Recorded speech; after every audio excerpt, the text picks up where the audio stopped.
Então vamos hoje iniciar um novo capítulo com um novo tema, meditação e ação. Estamos no penúltimo capítulo do livro O Homem Integral.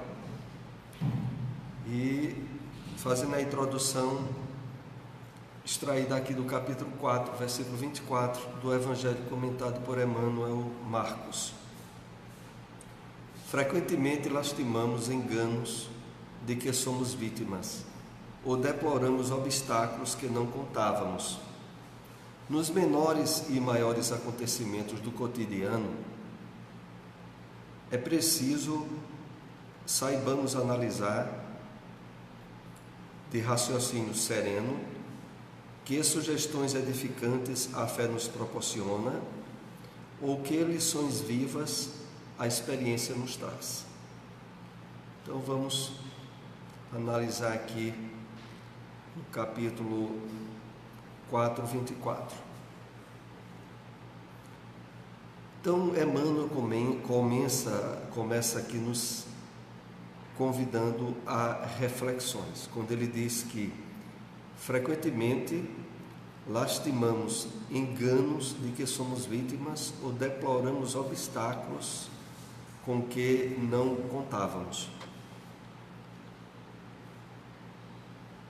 E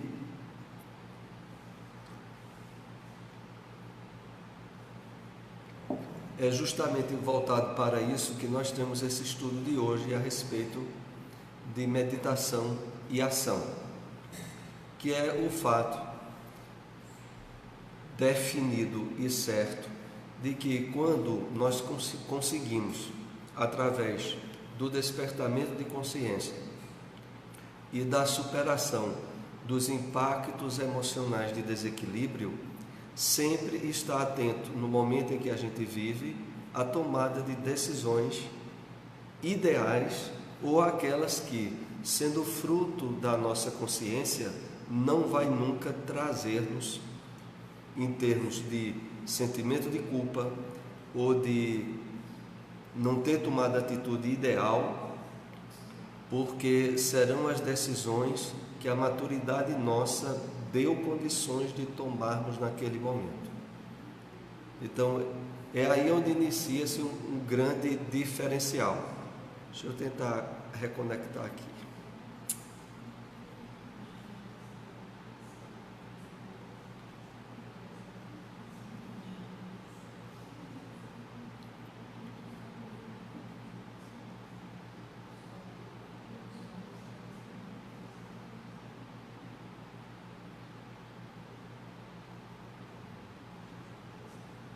Pronto.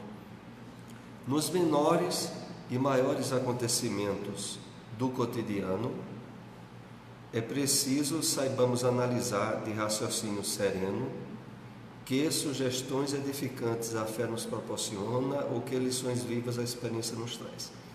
E é justamente aqui quando ele diz assim, é preciso saibamos analisar de raciocínio sereno, esse ponto em que nós estávamos comentando. Porque é justamente para quando...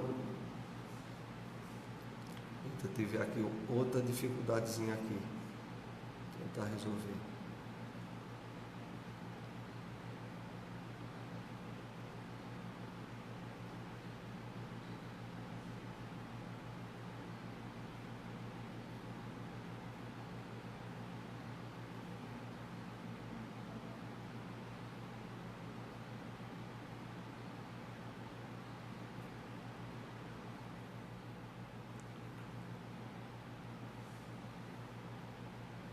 Pronto, continuando. É preciso saibamos analisar de raciocínio sereno. Esse é o grande problema nosso.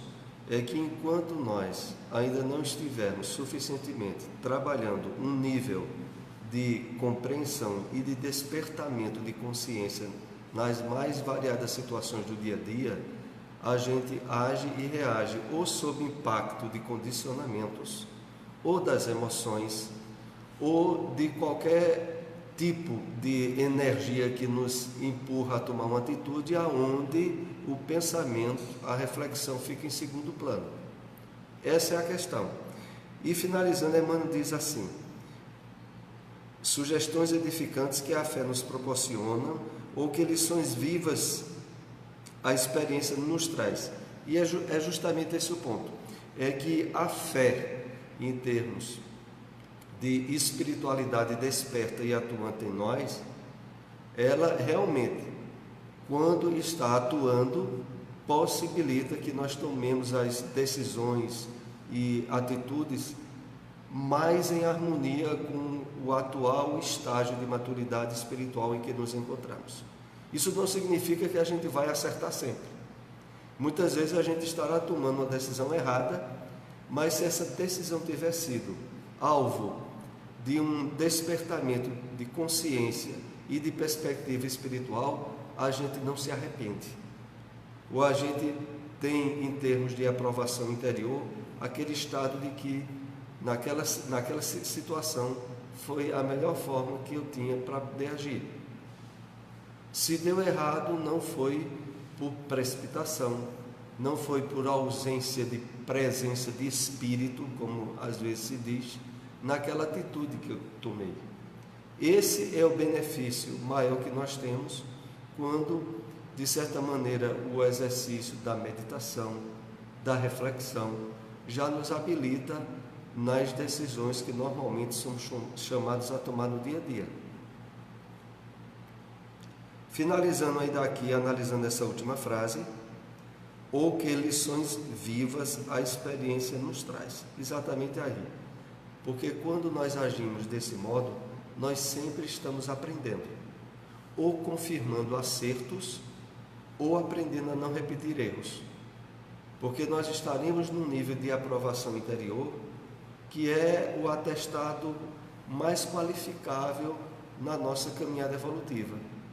É que quando a gente age realmente com presença de espírito, a gente sempre está progredindo e evoluindo, mesmo quando toma atitude errada. Porque não foi uma atitude errada tomada por precipitação, mas por imaturidade, que o nosso próprio espírito entende. E isso é que é o ponto ideal. Então, o nosso tema hoje, que tem muito a ver com essa breve introdução, é sobre meditação e ação. Apesar de que é um tema que já é tratado em vários capítulos de várias obras da série psicológica. Mas a Joana de Ângeles sempre acrescenta algumas observações e algumas análises que se diferenciam das outras feitas. Eu quero lembrar que há uma série de temas nessa série de livros que são alvo de reiteradas observações de Joana de Ângeles, como a conquista do self, o despertar da consciência, o autoencontro. Então, esses temas que são assim fundamentais no estudo da psicologia espírita, eles são retomados em diversas obras dessa série. Agora, sempre, isso é que é uma coisa interessante e importante, sempre analisando em perspectivas que se complementam.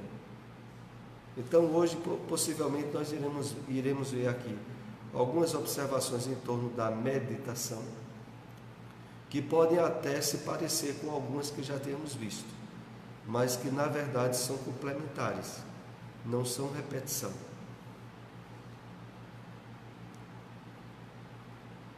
E começa dizendo o seguinte: o autodescobrimento é o clímax de experiências do conhecimento e da emoção. Através de uma equilibrada vivência, é certo que o tenta-me se reveste inicialmente de várias dificuldades aparentes, todas passíveis de superadas.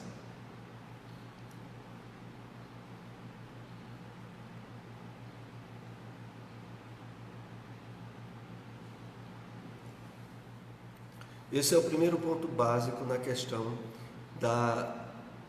do alicerce para o ideal exercício da meditação, e que geralmente a gente foge muito, é o do autodescobrimento. É claro que é uma tendência natural da maioria da criatura humana querer fugir do autodescobrimento, sobretudo quando ela está imersa na ilusão do materialismo. Então, está desconectado com a nossa principal essência, que é a espiritual. E voltado à ilusão da matéria, faz com que a pessoa queira fazer tudo, menos acalmar o seu íntimo e procurar se autoconhecer. Porque, na verdade, ela, estando ainda embotada e envolvida pelo materialismo, ela não encontra como fator existencial o seu espírito como sinônimo de imortalidade e de vida plena. Na verdade, a pessoa fica achando que a vida está nas coisas, nas pessoas e nos objetos, e no mundo das formas. Ora, se ela passa todo dia conectada com esse tipo de percepção, o que é que ela vai tentar se autodescobrir ou se autoencontrar? Se ela se volta em termos de atenção completa para o exterior. Em rápidas tentativas que essas pessoas poderiam fazer, sabe o que é que elas descobrem? Um imenso vazio, e do qual não há interesse nenhum em gastar o mínimo tempo. Só na medida em que nós vamos, como atualmente se dá através do conhecimento do Espiritismo, percebendo que há em nós uma realidade muito maior que transcende o mundo das formas, é que começa a haver aberturas de possibilidades reais de autoconhecimento. Porque aí a pessoa, de certa maneira, tem algo e tem muito para se autoconhecer. Antes não tinha, porque antes ela estava vivendo no mundo da projeção, de se projetar nos outros, nas coisas, nos objetos e nas situações. E é por isso que começa aqui esse estudo, Joana, dizendo assim: o autodescobrimento é o clímax de experiências do conhecimento e da emoção, através de uma equilibrada vivência. Como é essa questão de clímax de experiência do conhecimento e da emoção através de uma equilibrada vivência? Porque até antes nós tínhamos emoções e tínhamos sentimentos ditados pelo mundo externo. E normalmente o resultado é a instabilidade, a frustração e as mudanças variadas de estados emocionais de acordo com as perspectivas do mundo externo. E isso, para a maioria das pessoas que estão longe ainda de se espiritualizar, é o normal. O normal é: eu estou bem se o mundo lá fora me trata bem. Eu estou bem se as pessoas com as quais eu me relaciono mantêm um relacionamento bom comigo. Ou seja, eu vivo em função do externo. E esse externo estará sempre em nível de mudanças, de alterações, e eu sendo uma vítima das circunstâncias. Só que agora, através do autodescobrimento, é que nós temos um nível profundo de experiência do conhecimento e do exercício mesmo da emoção de forma equilibrada. Porque o equilíbrio está quando o nosso espírito toma as rédeas do que ele sente, do que ele pensa e do que ele quer. Antes os outros é quem ditavam isso.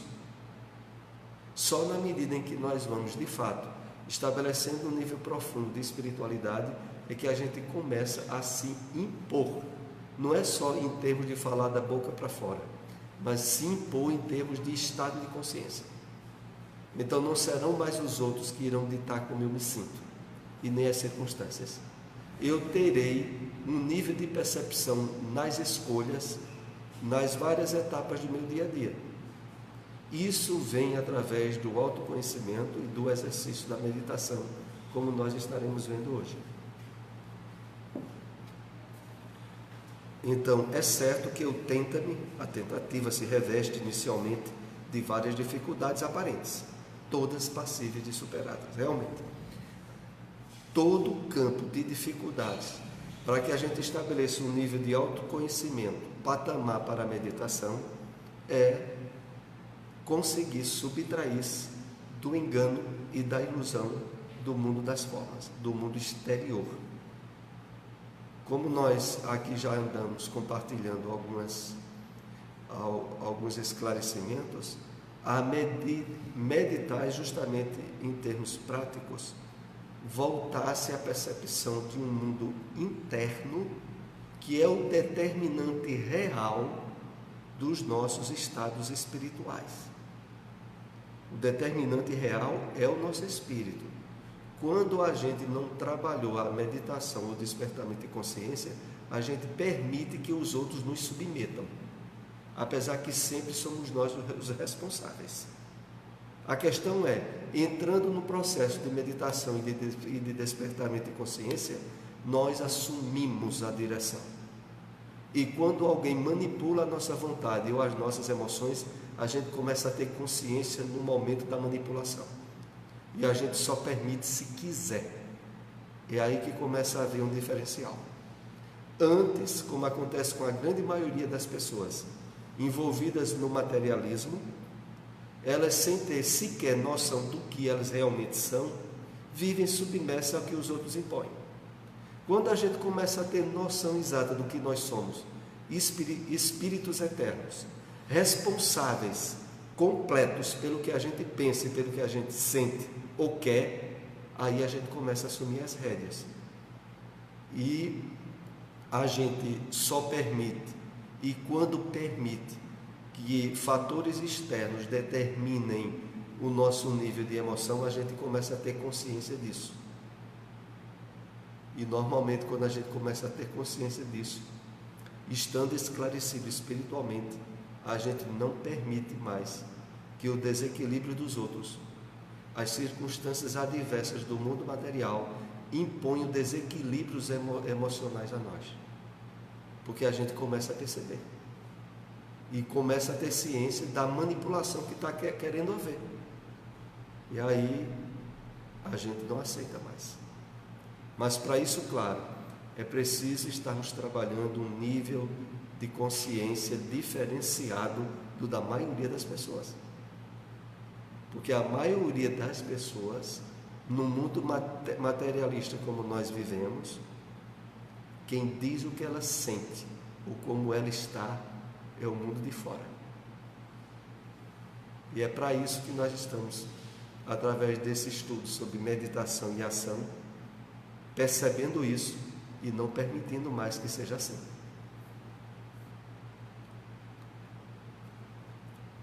Assim, a busca de si mesmo para a liberação de conflitos, amadurecimento psicológico, afirmação da personalidade, resulta de uma consciente disposição para meditar. Então, autodescobrimento, o segundo passo, busca de si mesmo para a liberação de conflitos. Amadurecimento psicológico, afirmação da personalidade. Vamos tentar analisar, fazendo algumas observações desses 3 pontos. Resulta de uma consciente disposição para meditar. Veja, o primeiro ponto, para a liberação de conflitos. Esse primeiro ponto de liberação de conflitos são os conflitos que vêm do mundo exterior, o material, e dos relacionamentos que nós temos no mundo material. Ora, a gente lida num mundo onde o potencial predominante nas pessoas é de desconhecimento de si mesmas, desarmonias e desequilíbrios emocionais, e que procuram, através dos seus hábitos de ações e de reações, nos envolver e tornarmos coparticipantes dessa maneira doentia que elas têm de viver. Mas aí o primeiro ponto que vem para nós é esse, é que a liberação dos conflitos é e se dá a partir da percepção disso. Nós, ao adquirir o conhecimento da realidade espiritual da vida e da imortalidade que somos inerentes, que estamos ligados por natureza, somos chamados a exercer o direito e até mesmo simultaneamente o dever de não permitir que os conflitos do mundo das formas e os conflitos que as pessoas gostam de ter se imponham a nós. Então, o primeiro ponto é parar com isso. A gente começa a se perceber que, estando no mundo de provas e expiações, há um mundo que vive querendo se atreitar conosco. Dentro desse mundo estão as pessoas que, ainda não acordadas espiritualmente, acham que essa é a única maneira de vivenciar a experiência humana. Só que agora a gente não acha mais. E isso vem nesse primeiro passo da liberação desses conflitos. O segundo passo, do amadurecimento psicológico. Agora, esse amadurecimento psicológico vai abranger o nosso autoconhecimento, que vem através do despertamento do si profundo, ou do self, de nós estarmos agora nos identificando com a essência maior, que é a perfeita unidade com o Pai Criador, que jaz dentro de todos nós para ser devidamente trabalhada. Então, esse ponto aí é que vai especificar o amadurecimento psicológico em que nos encontramos. Então, o primeiro ponto é a liberação dos conflitos do mundo material e das pessoas que se identificam com essa bagaceira que está aí. Então, essas pessoas são naturalmente infelizes e acham que a maneira infeliz de elas viverem é a maneira única da experiência humana. A gente já saiu disso. E aí a gente entra no segundo ponto. O segundo ponto vem do autoconhecimento. Perceber que dentro de nós há uma série de eus das diversas encarnações. Só que agora nós temos uma identificação pela maturidade espiritual de não permitir que esses eus nos conflitem. As pessoas que ainda não atingiu essa possibilidade de maturidade vivem internamente uma bagaceira, porque é assim, nunca estarão se sentindo satisfeitas. Primeiro porque, mesmo que atinjam certo nível de conquistas materiais e existenciais na presente encarnação, há uma série de eus delas do passado que não concordam de forma plena com aquilo que agora a personalidade nossa atual acha que é o ideal. Então, o que é que vai acontecer a partir daí? A partir daí vai acontecer o seguinte: aquilo que a gente tenha se esforçado muito e conquistado, quer seja em termos de estabilidades econômicas ou de estabilidades de relacionamento emocionais, resolvidas, mas não tendo sido trabalhado esse nível de autoencontro e de espiritualidade, a gente fica num nível muito persistente de insatisfação e de nunca achar que tem ou conseguiu bastante, e de quer seja na área material ou na área de relacionamentos ou de afetividade, a gente sempre vai se achar insatisfeito. Pois não, Cláudia?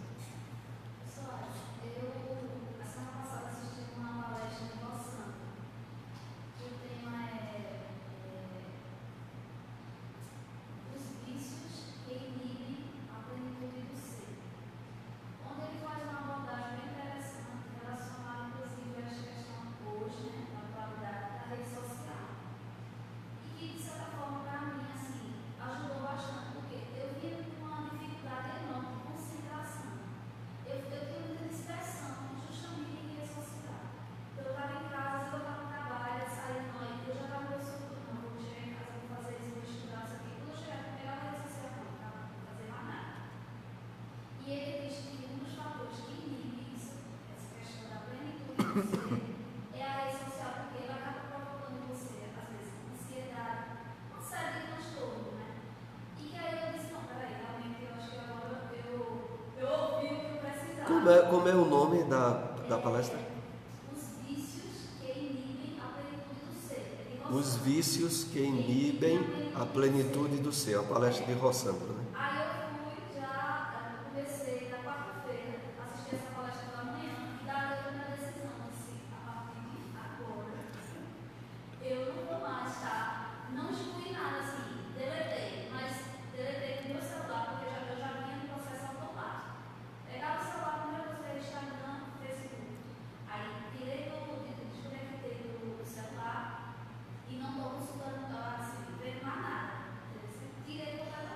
Realmente é um dos problemas hoje em dia que toma muito tempo da pessoa.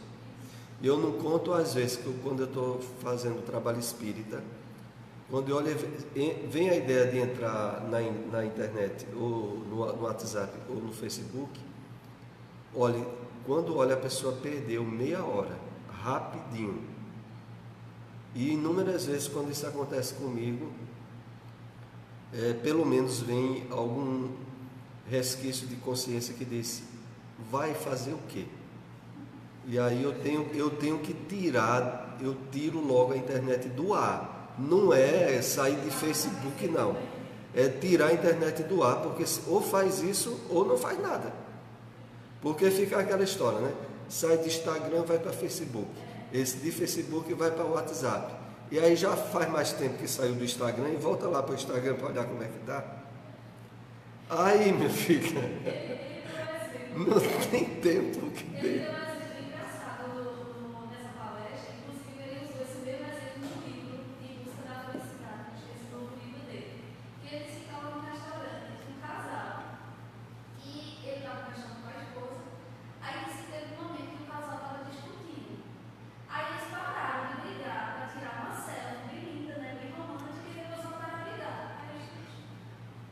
Isso é uma coisa, é uma situação, hein? Patética. Então, voltando aí daqui a esse slide, a gente está analisando o amadurecimento psicológico. O amadurecimento psicológico só vem a partir do momento em que a gente trabalha o despertamento do eu profundo, onde a gente começa a perceber as nuances de insatisfações e de desvios que hábitos, condicionamentos, quer dessa vida ou de vidas anteriores, querem se sobrepor e nos criar conflitos. Então, só na medida em que a gente vai se percebendo, em termos de espiritualidade profunda, de despertamento de consciência, é que a gente começa a colocar as coisas no seu lugar. E aí depois ainda tem o terceiro ponto, a afirmação da personalidade. Essa afirmação da personalidade aqui é no sentido de, arrumado a casa interior, a gente possa, diante daquilo que a gente se identifica na atual experiência encarnatória e que faz parte da nossa personalidade, ser alvo de realizações em um plano onde os conflitos já estão resolvidos, pelo menos aqueles maiores.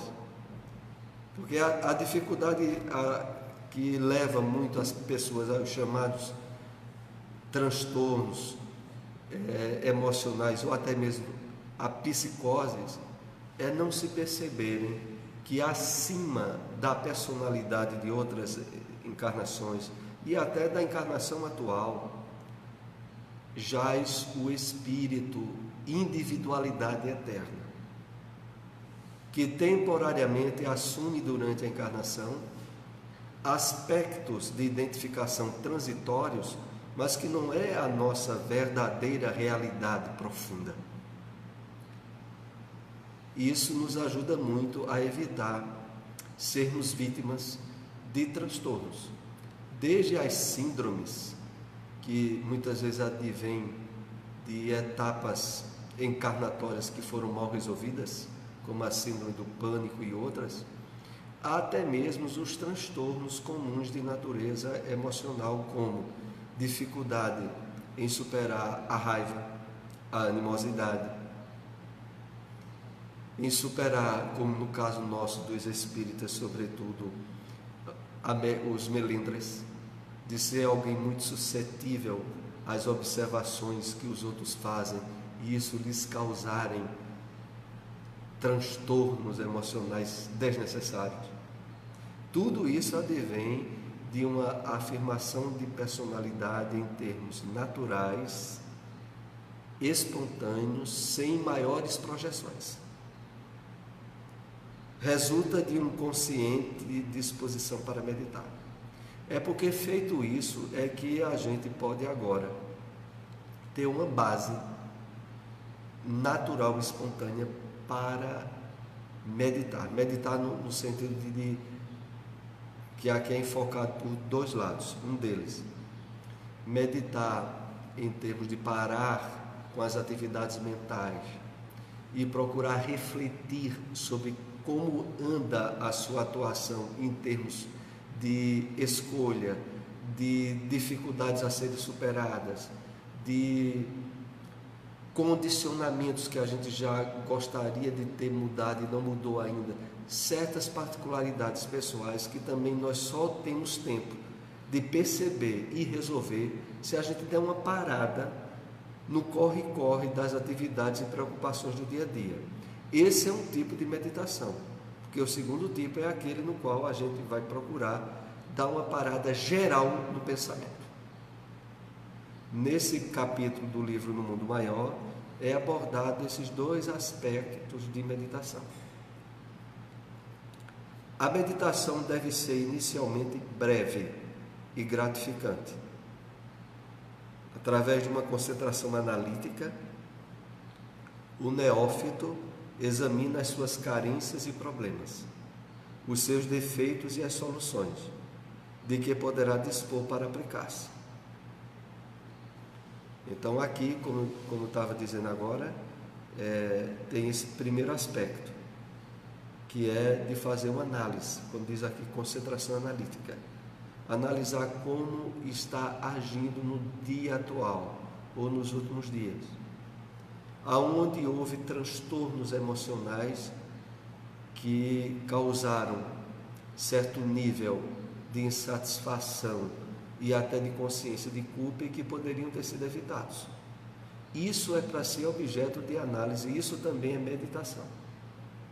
Muitas pessoas não fazem isso.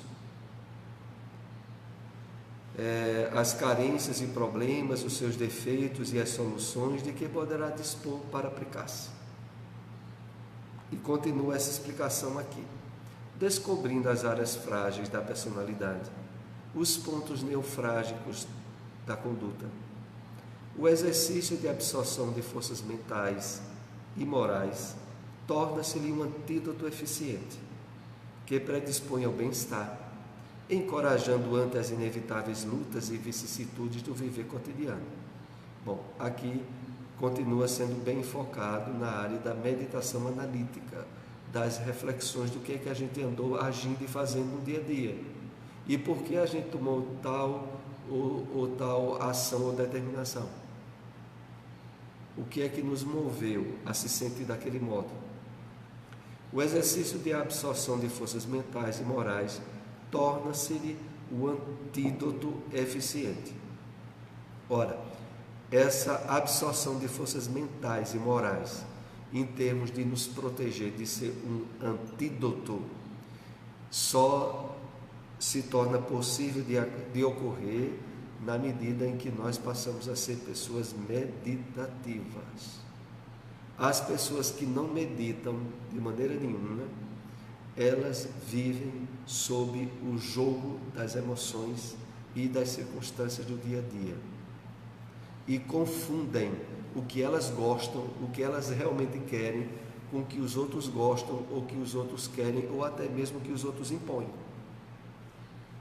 Então há muita gente, e principalmente quando nós analisamos assim em termos de mundo materialista, que desconhece completamente o que é que elas de fato se identificam.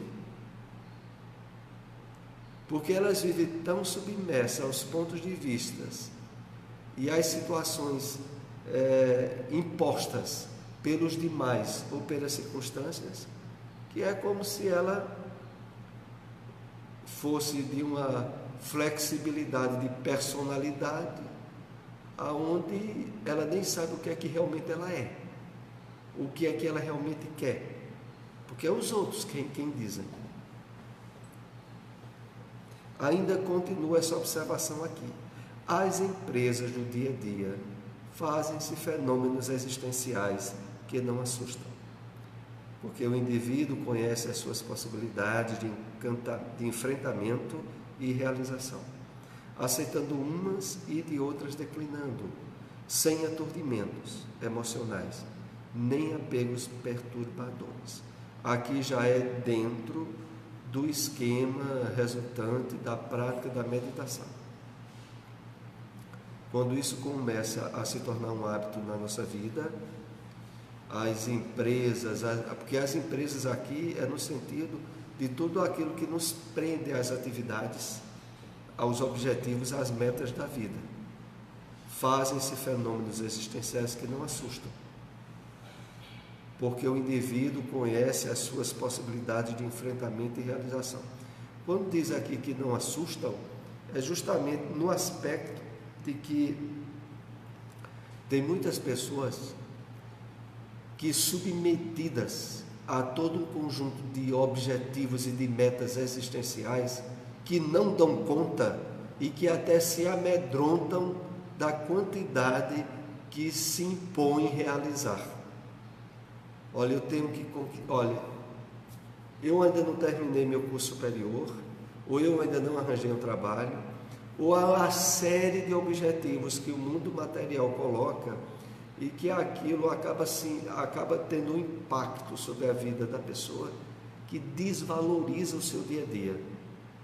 Ela vive num nível de projeção para o futuro que acaba estabelecendo um nível de ansiedade doentia. Porque a ansiedade vem justamente de a pessoa estar com tantas metas e objetivos para o dia de amanhã, para o dia futuro, que o dia presente ela não aproveita, não vivencia, e isso acaba abrindo campo para os chamados estresses traumáticos. E vejam a agonia. A pessoa não vive bem o dia de hoje porque, se projetando muito para o dia de amanhã, gera ansiedade.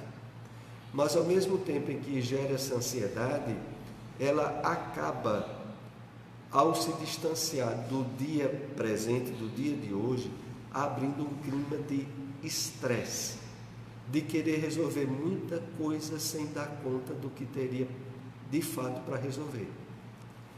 Quando, voltando aqui ao slide, é dito assim: o indivíduo conhece as suas possibilidades, e enfrentamento e realização, para que a gente mantenha um nível ideal de estar bem no dia de hoje, cuidar de atividades que dizem respeito ao dia de amanhã, sem estresse e sem ansiedade. Isso só ocorre na medida em que a gente se torne pessoas reflexivas e meditativas. Então, aí fora, como aliás já é colocado pela OMS, pela Organização Mundial de Saúde, o grande enfoque das doenças na área da ansiedade, da preocupação e do estresse como um campo que mina a saúde humana de uma forma geral. Então as pessoas vivem ansiosas e estressadas porque não encontraram os recursos ideais para viver o dia presente. Esses recursos a pessoa só encontra na meditação, na reflexão e, sobretudo, como acontece aqui conosco, na medida em que a gente se descobre como espírito imortal. Tem coisa mais eficaz contra a ansiedade do que ter a exata reflexão de que a imortalidade está presente. Ela não nos aguarda no futuro. A gente não vive projetado para uma vida espiritual pós-morte do corpo. O Espiritismo nos convida a uma vida plena, como espíritos encarnados, que é o atestado mais certo para ter uma vida plena como espírito desencarnado, quando chegar o momento. Mas sem viver se projetando, sem viver querendo se subtrair do dia atual e sem abrir campo para estresse ou ansiedade, que acabam com a qualidade de saúde e de vida da maioria das pessoas. Então aqui diz: e de outras declinando sem aturdimentos emocionais, nem apegos perturbadores. Então é estar bem agora. E isso só é possível através do uso da meditação atuante. Porque a diferença maior que tem na meditação, que inclusive é o título desse estudo, meditação em ação, A diferença maior da meditação em termos de psicologia espírita e da meditação oriental é porque há um enfoque tradicional no Oriente, aonde usou-se muito a meditação como forma de fugir do mundo, de sair do Maya, do engano, da mentira que é o mundo material, mas projetando na forma de meditar um estado de fuga. Já na perspectiva espírita, e que Joana de Ângeles aqui trata, é a meditação ligada à ação, ao dia a dia, ao uso de forma racional e analítica nas ações e nas atitudes nossas ao longo das horas do dia a dia. E não a necessidade de você fugir do mundo. É esse aí o grande diferencial. Sucessivamente passa do estado de análise para o de tranquilidade, deixando a reflexão, experimentando a harmonia, sem discussão intelectiva, como quem se embriaga da beleza de uma paisagem, de uma agradável recordação. Analisando aqui esse aspecto. Então, a meditação, a princípio analítica, que vai estabelecendo o clima do autoencontro, do autoconhecimento. A partir daí, a possibilidade de estados meditativos profundos, aonde não sofre mais os impactos provenientes do mundo das ilusões, porque isso já teria sido racionalmente resolvido. Nós entramos nesse outro estado. Passe do estado de análise para o de tranquilidade, deixando a reflexão, experimentando a harmonia, sem discussão intelectiva e como quem se embriaga da beleza de uma paisagem, de uma agradável recordação. Então, aí é aonde o clímax ideal, conquista da consciência de espírito imortal que nós temos pela doutrina espírita, nos presenteia. Você resolve suas questões intrínsecas em termos de passado espiritual, de personalidade, se percebe como um espírito em viagem, transição pela Terra, mas o absoluto responsável pelos seus estados emocionais e mentais, assume o direcionamento que de fato lhe felicita, e a partir daí você entra num clima de tranquilidade, podendo deixar a reflexão, experimentando a harmonia profunda de estar em paz com Deus, com a vida, com o universo. O nirvana que é colocado lá pelas doutrinas orientais, ou samadhi, ou estado de iluminação, que é o objetivo maior do Evangelho do Cristo. Aquela frase do apóstolo Paulo: já não sou eu mais quem vive, é o Cristo que vive em mim, que é o sinônimo de integração e harmonia profunda com as leis do universo. Isso é conseguido a partir dos patamares de despertamento da consciência profunda, de superação dos enganos, dos engodos da matéria e do mundo das formas, e da identificação profunda com a individualidade imortal que somos nós. Porque, olha, esse é o principal ponto de luta que o nosso ego tem em termos de meditação. Porque, geralmente, veja, qualquer um de nós, eu tiro inclusive por mim mesmo, a dificuldade que nós temos de meditar é porque a meditação ela vai de encontro ao ego. E a gente pode analisar, observar isso de forma analítica. Por quê? Porque o ego, ele é, sobretudo, 90% da constituição do ego é o inconsciente, dessa vida e de vidas passadas. 90%. Isso significa que quase que a totalidade do ego, ela é contra você agir de forma conscientemente desperta. E por quê? Porque a consciência desperta, ela anula, em termos de significado, a presença do inconsciente. Porque por trás do inconsciente estão as nossas atitudes impensadas, os condicionamentos, os vícios, o cultivo da infelicidade, do sentimento de culpa, o cultivo das projeções do mundo materialista. Tudo isso faz parte do inconsciente. Nós vivemos até a encarnação atual profundamente ligados ao materialismo. A nossa identificação predominante foi com o quê? Com o ego. E pior, com a sua parte inconsciente. É lógico que agora, quando a gente quer dar uma paradinha no corre-corre da vida de espírito encarnado e fazer alguma prática meditativa,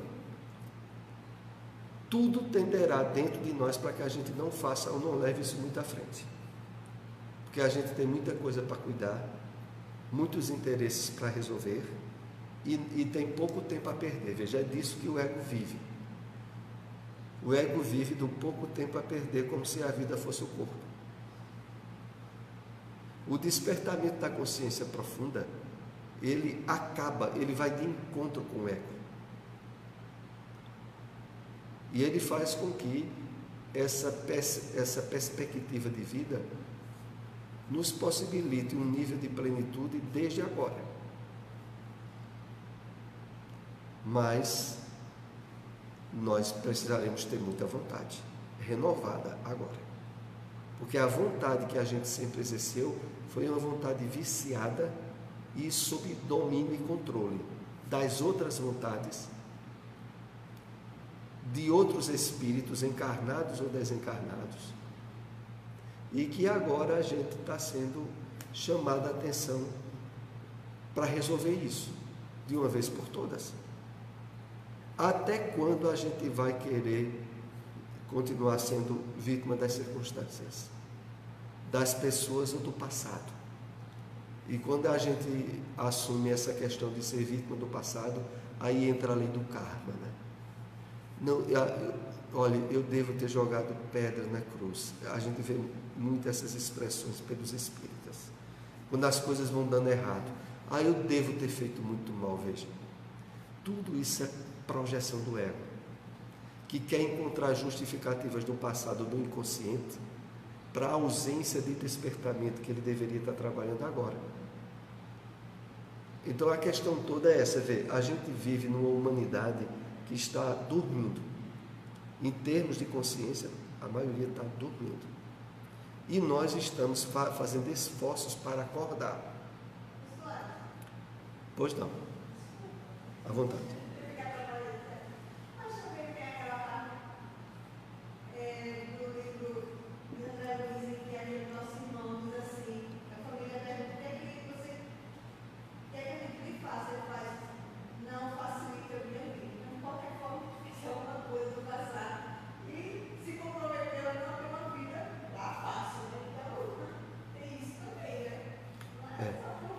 A questão maior, e essa é a grande dificuldade, é porque estando a maioria dormindo, quando alguém tenta acordar, tem uma multidão que, mesmo dormindo, mas de forma inconsciente e automatista, reage dizendo assim: dorme! O sono está muito bom, continua dormindo, e agem de forma condicional. Então a maioria na Terra está dormindo, espiritualmente falando, e não quer acordar. Então aqueles que estão percebendo isso e estão fazendo esforços para se acordar, concentrem primeiramente sua atenção em si mesmo para acordar, porque os outros não querem. Não busque apoio, os outros não vão lhe dar. Você é que precisa acordar bem acordado, para a partir daí poder ajudar outros a acordar. sem ter recaídas, porque você pode ter recaídas também. A meditação, portanto, não deve ser um dever imposto, porém um prazer conquistado. Sem a claridade interior para enfrentar os desafios pessoais, o indivíduo transfere-os de uma para outra circunstância, somando frustrações que se convertem em traumas inconscientes, a perturbar a inteireza da personalidade.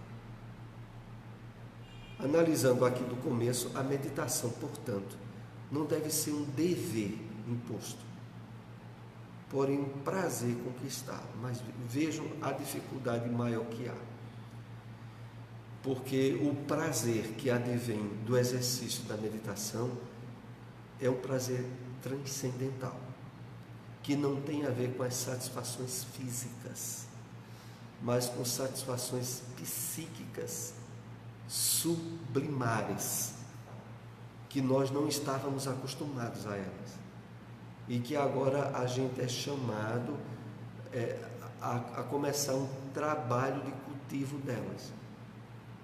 Porque o que a gente é habituado, e desde muitos milênios, é a usufruir a satisfação das sensações físicas, nos mais variados níveis. E agora a meditação nos convida a um tipo de satisfação que não é alcançado pelos sentidos físicos. Como trabalhá-lo? Eis a questão. Pois não, Rosalina?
A questão é porque nem as pessoas mesmo sabem o que querem.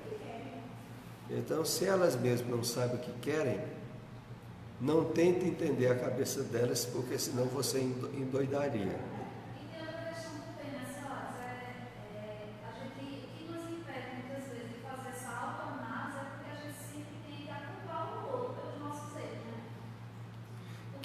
Veja só,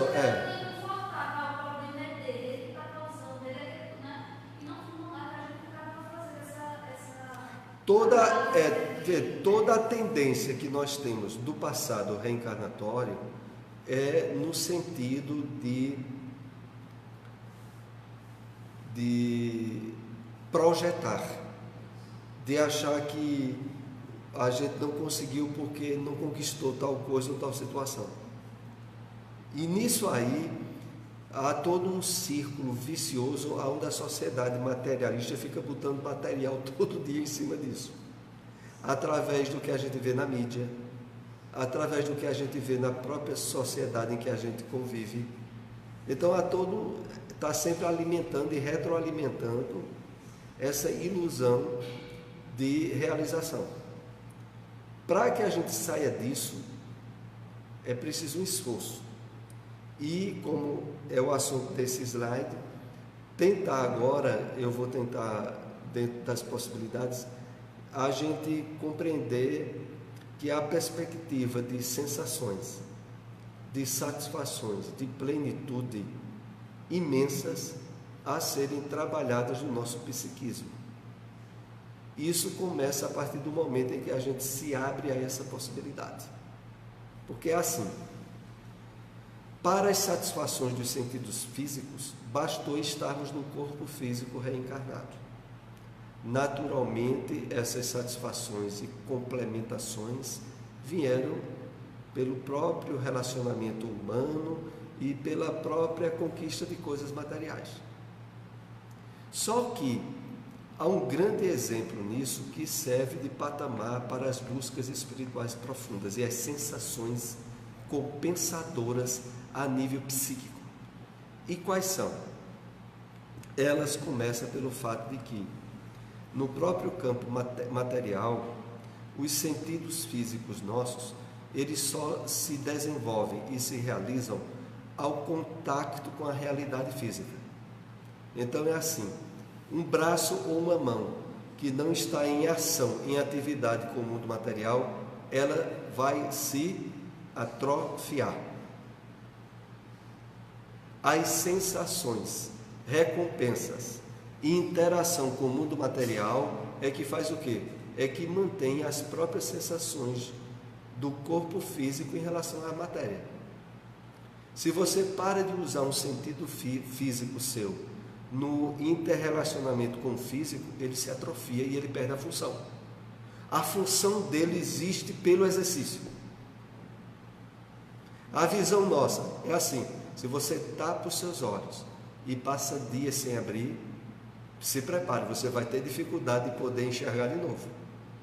Você vai ter que começar devagarzinho a deixar que a luz comece a penetrar, porque a princípio a luz vai até doer, dependendo da quantidade de dias que os seus olhos não ficarem em relacionamento com a luz, né, com as energias do campo material. O que eu estou enfocando aqui é o seguinte: o nível de sensação e de percepção que a gente tem no mundo material pelas sensações do corpo vem de quê? Do uso, da atividade. Aí a gente faz a ponte em relação às perspectivas de sensações, de plenitude que a meditação ou que os objetivos transcendentais nos possibilitam. Por quê? Porque é o seguinte: a partir do momento em que a gente se abriu pelo psiquismo amadurecido que já temos a uma realidade que está fora do mundo das formas, a gente começa a desenvolver percepções e possibilidades de interação transcendental. Vamos repetir para entender bem. No mundo físico e ligado ao corpo material, as sensações, prazeres mesmo que o nosso corpo nos dá, advêm do contato com as coisas físicas. A partir do momento que, em termos de consciência, a gente se abre à possibilidade e já compreende uma realidade transcendental, a gente está trabalhando sentidos transcendentais.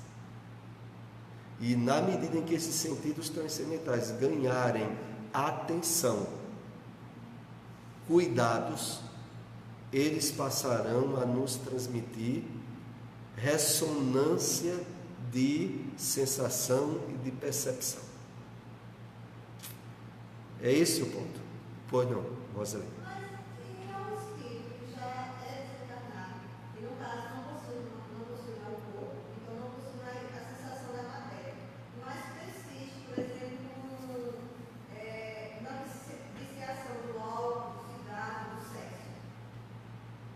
É justamente por isso, porque os condicionamentos da matéria não exercem só impacto sobre a matéria, exercem também impacto sobre o corpo espiritual, sobre o próprio espírito. Esse trabalho que a gente está tendo aqui de meditação, de desenvolvimento de sentidos psíquicos, fora dos sentidos físicos, é um exercício preliminar àquilo que em termos espirituais nós poderíamos estar fazendo. Porque sem dúvida nenhuma, no mundo espiritual ao redor da Terra, esses assuntos que a gente está tratando aqui sobre psicologia são tratados para eles no mesmo nível de possibilidade nossa. Porque a questão não é estar num físico mais grosseiro e num físico menos grosseiro, é não ter feito esse trabalho transcendental ainda. Esse trabalho que a gente está fazendo agora é um trabalho que muitos espíritos desencarnados não fizeram ou estão fazendo agora. E só na medida que ele é feito é que o desenvolvimento vai dar nutrição, resposta, percepção e prazer. E segundo diz a própria Bíblia, né, através do apóstolo Paulo, que o apóstolo Paulo diz assim de uma forma profética: o que os olhos não viram, o que os ouvidos não ouviram, o que não subiu ao coração do homem, é aquilo que Deus reserva para aqueles que o amam. O que é que ele estava dizendo? Que há uma realidade muito mais intensa, muito maior do que a que os sentidos físicos nos possibilitam, e essa realidade, ela existe àqueles que já se identificam com o transcendente, com a harmonia com as leis divinas. E ele coloca isso dessa forma quase que poética, né? Porque, veja, de uma forma sintética, ele fez uma alusão às possibilidades dos nossos sentidos físicos, de uma forma bem sintética, né? Porque ele diz: o que os olhos não viram, o que os ouvidos não ouviram, o que não subiu ao coração do homem, ou seja, o que ele não desenvolveu possibilidade de sensação, é o que Deus reserva para aqueles que o amam, o que respeita a sua lei. Então, existe um mundo de realidade transcendental muito mais satisfatório, muito mais prazeroso, muito mais planificador, além dos sentidos físicos. Mas é preciso que a gente trabalhe os sentidos psíquicos para o perceber. E o trabalho desses sentidos psíquicos vem através da meditação. Não há como vir por outro modo. É por isso que a meditação é a alma das religiões orientais, do budismo ao islamismo ao brahmanismo, e ao cristianismo também. A questão é que no cristianismo teve todo um enfoque diferenciado. Agora a gente está trabalhando na perspectiva dessas obras de Joana de Ângeles, mas a meditação, ela está no Evangelho de forma imensa, mas sutil. Por exemplo, Jesus, né, que é sempre o exemplo e o modelo para qualquer um de nós. O que é que Jesus fazia habitualmente depois de um dia de atividades e de esforço nesse nosso mundo de prova e expiação? Se recolhia para entrar em oração, ou melhor, em meditação, né? Poderíamos dizer também, em ligação com o transcendente, como sendo a forma ideal de retemperar-se perante a obra que tinha que fazer. E aí a criatura humana, metida a muito sabida, quer enfrentar o dia a dia metendo a cabeça na parede, e de noite vai dormir como se fosse um bicho, sem meditação, sem nada. E aí vive em cima de estresse, de ansiedade, de bagunça psíquica e de muito sofrimento, porque não faz pelo menos o esforço de retemperar esses conflitos que a gente tem no dia a dia. Sem a claridade interior para enfrentar os desafios pessoais, o indivíduo transfere-os de uma para outra circunstância, né? O culpado é sempre o outro, o culpado é sempre a circunstância, né? Somando frustrações que se convertem em traumas inconscientes e a perturbar a inteireza da personalidade, né? Porque aqui é o que acaba complicando a própria identificação de personalidade que temos na atual encarnação, que é também para ser visto como transitória, mas as pessoas se identificam com elas e mesmo assim não cuidam bem dela, normalmente. Vamos aqui continuar. O homem que se autodescobre faz indulgente e as suas se tornam ações de benevolência, beneficência, amor. o seu espaço íntimo se expande e alcança o próximo, que alberga na área do seu interesse, modificando para melhor a convivência e a estrutura psicológica do seu grupo social. Vejam, a consequência natural é essa, depois que a gente trabalha o autodescobrimento. É nos tornarmos indulgentes, nos abrirmos às ações do bem, da beneficência e do amor. Quando não fizermos esse trabalho prévio de autodescobrimento, de autoencontro, a benevolência e o amor nosso é sempre capenga. Porque se a gente não trabalhou bem isso com a gente mesmo, qual é a qualidade com a qual a gente vai exercer com os outros? Não melhor do que o que fazemos conosco mesmo. É por isso que no mundo desse de prova e expiação, com a maioria da humanidade materialista, que fica ainda projetando felicidade nos outros, que são tão materialistas quanto eles mesmos, o resultado é frustrante. E não há como não ser.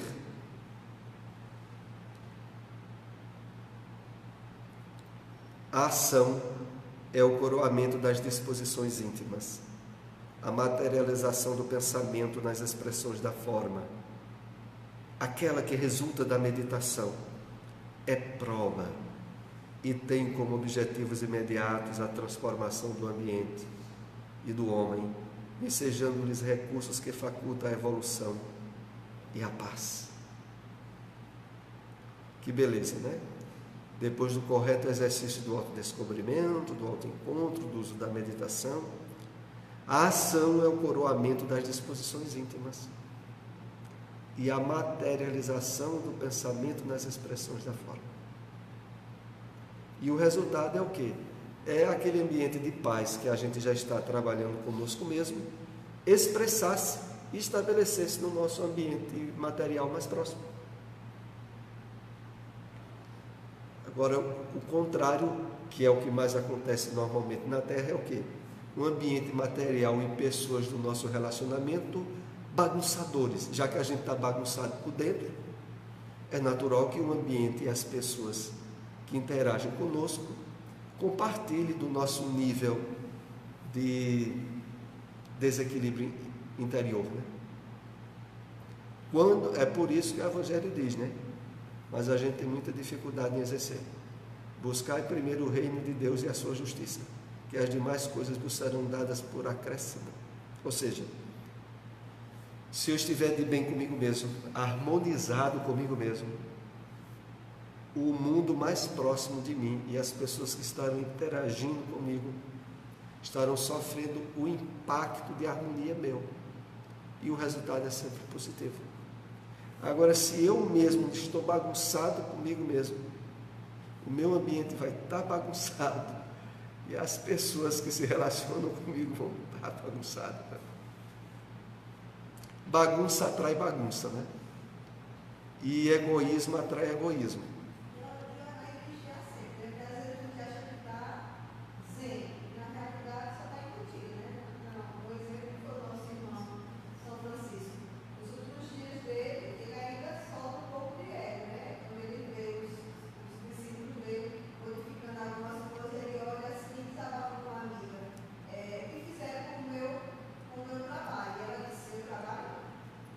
Não, trabalho do Cristo.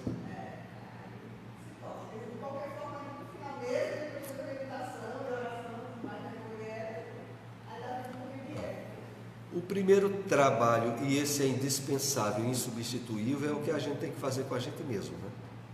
E esse que a gente é chamado a fazer com a gente mesmo tem início, não tem término. A gente sempre tem metas em termos espiritualizantes à frente, de melhoramento, de aperfeiçoamento. Então, estar com essa consciência de aprendiz, que sempre tem coisa para aprender mais, para se aperfeiçoar, é o meio eficaz de evitar essa situação, né? Vamos ver aqui mais um slide. Tal procedimento, a ação bem vivenciada, faz com que o homem se sinta satisfeito consigo mesmo e que ele faculta espontânea alegria de viver, conhecendo-se e amadurecendo psicologicamente para a existência. Ou seja, a ação após a meditação planifica-se e faz com que a gente se sinta de imediato satisfeito, de bem com a vida, né? Com o ambiente, com os outros, independente do lugar onde nós estivermos. E apenas fazendo aqui uma rápida referência ao que nós lemos nas obras de André Luiz, o que é mostrado lá a nós pelos espíritos benfeitores, pelos espíritos que já atingiram um certo nível de iluminação, que se tornaram instrutores de André Luiz? O que é mostrado a nós por eles? Que eles mantêm um nível de paz, de plenitude íntima, exercendo as mais variadas atividades em mundos de trevas, em mundos de dificuldades, mas sem que, de modo algum, aquele espaço externo de dificuldade estabeleça qualquer nível de desequilíbrio neles. E é assim que nós podemos, com todo o direito do mundo, fazer agora, na Terra, durante a encarnação. Mesmo no Brasil, com essa confusão que está aí, a gente pode estar vivendo muito bem hoje em termos espirituais, porque na verdade nunca terá a ver com o mundo externo, sempre terá a ver com o nosso mundo interno. Sim, mas olha só, espiritual, chega numa casa onde tem uma pessoa, vou dar um exemplo da minha família, né? Que eu tenho uma pessoa querida na família que está se suicidando, tem um problema gravíssimo e não se esforça, tem um esforço mínimo para manter pelo menos a dieta, para que aquilo ali só venha a ocasionar algo pior futuramente, né? Não, ela está se entregando totalmente ao que não pode comer, né? Fazendo com que o problema se agrave mais rápido, antecipe. Aí o espírito que vai visitar, ele olha e vê que ele ser gritado, mas ele não vai ficar com uma mas a gente, né, que é irmã, que é sobrinho, que é parente, sabe que quando ela danada que vem em cima de uma cama e está cuidando dela. Aí isso deixa você Eis o campo grande para as ansiedades, né, e o estresse e a ausência do momento presente, né? A gente sempre tem oportunidades de fazer os testes de viver bem o momento presente, né? Porque toda vez que a gente não vive bem o momento presente, é sinônimo de que a gente está em desarmonia interior. Os conflitos e os problemas que os outros criam, pode ser parentes ou não parentes, eles servem de ponto de referência para que a gente acorde interiormente. Então, toda vez que tem algum parente em vício ou em complicações, que quando eu menos me dou conta, eu estabeleço um nível de ansiedade dentro de mim, eu estou perdendo a excelente oportunidade de despertamento que aquele parente está me dando. Porque, na verdade, aquilo só está ocorrendo porque eu perdi a perspectiva espiritual minha. E você veja, essa perspectiva espiritual, no caso nosso dos espíritas, abrange nada menos, nada mais do que a eternidade da vida. A maior dificuldade que nós temos é essa, é de estar em interação no mundo materialista e mortal, onde todos acham que a vida é o corpo, e morreu o corpo, morreu a vida, a gente ter a consciência desperta de que isso é uma mentira, e que as pessoas vivem para o mundo da mentira. Só que a gente agora tem a possibilidade de sair disso. É essa a questão. Vamos ver aqui mais um slide para nós fecharmos esse nosso tema de hoje.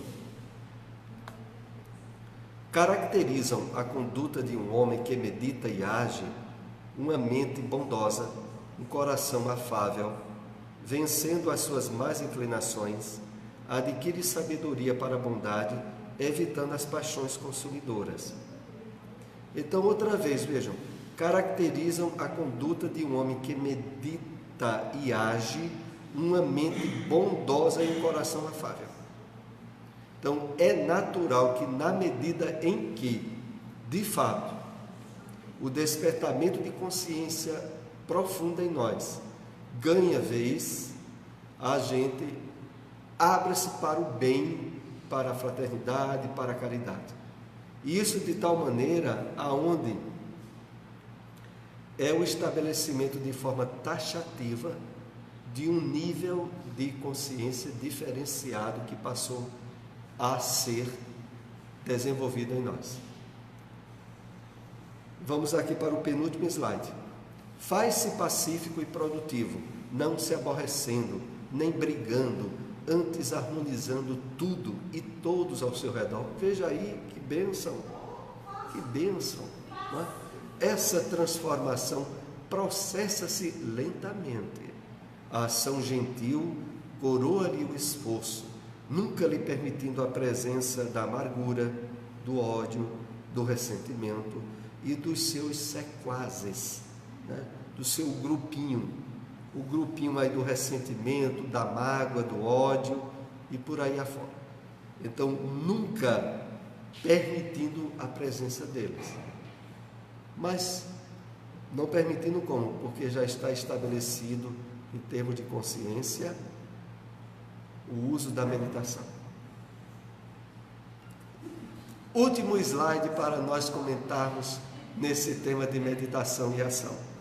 Uma das diferenças entre quem medita e aquele que não o faz é a atitude mental, mediante a qual cada um enfrenta os problemas. O primeiro age com paciência, ante a dificuldade. O segundo reage com desesperação. É duas alternativas, não é, Roseli? Ou com paciência, né, através da meditação, ou com desesperação se não usa a prática, o exercício da meditação. É isso que nós somos convidados. Tem um livro, né, eu me lembrei aqui do título de um livro que inclusive é tido como best-seller e que enfoca bem essa questão. É um livro chamado O Poder do Agora. No livro O Poder do Agora é feito muitos enfoques sobre o valor intenso que existe em você estar vivendo ao máximo em termos de equilíbrio, de consciência, o dia de hoje. Se o dia de hoje a gente viver ao máximo em termos de consciência desperta, não tem com o que se preocupar. Você já fez o melhor e pode aguardar o melhor.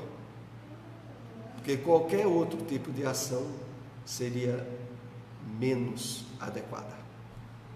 Vamos para a prece de encerramento do nosso estudo de hoje. O próximo encontro nosso será 16h, no próximo domingo, mesmo sendo domingo de eleição. 16h a gente vai ter o nosso estudo. Roseli, pode fazer a prece de encerramento?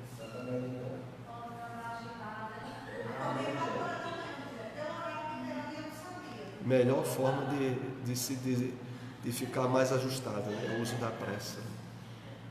Vamos acompanhar a Roseli ali na prece.